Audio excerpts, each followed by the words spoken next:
And joining me now with reaction to my opening statement and all the developing news today, former Arkansas governor and Fox News contributor Mike Huckabee. Good evening, Governor. Well said, Judge. Great opening, and I agree with you. I think what we're looking at is that the president is actually going into the locker room at halftime.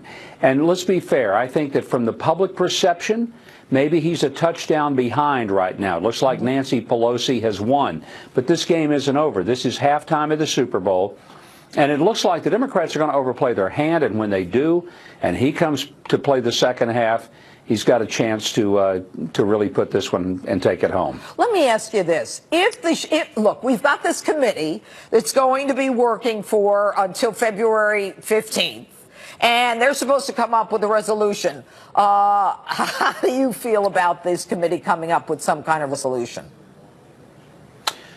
Well, if it doesn't include a wall, the president is obligated, not only because of his promise and because of his convictions about it, but also he's obligated to keep pushing that wall and insisting on it because it does matter to the security of the United States and the very people that he cared enough about to open the government back up.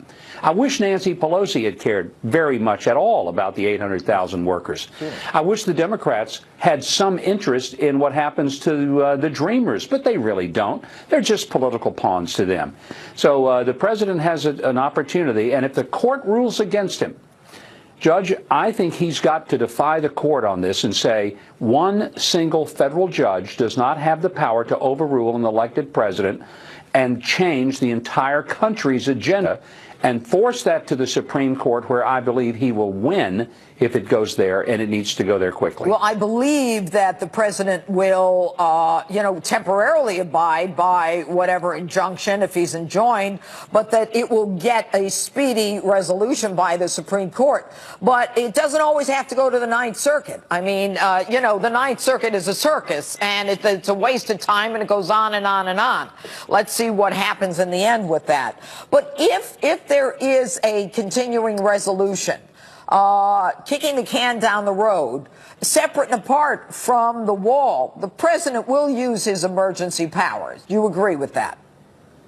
I think he will. I think he will immediately be challenged in court. Right. But too many constitutional scholars believe he does have the power to do it. Oh, yes. And that's why I say he cannot let the judiciary run over the executive branch. These are three equal branches, and there's nothing equal if a single federal judge sitting in Albuquerque or Los Angeles or anywhere can singularly overrule the president of the United States. That's an act of judicial supremacy, not an act of three equal branches. And I hope the president will do what Andrew Jackson did and just say, to heck with you, I'm not going to abide with it, and if you think I should, then you come and enforce it. Well, that's an interesting take. All right.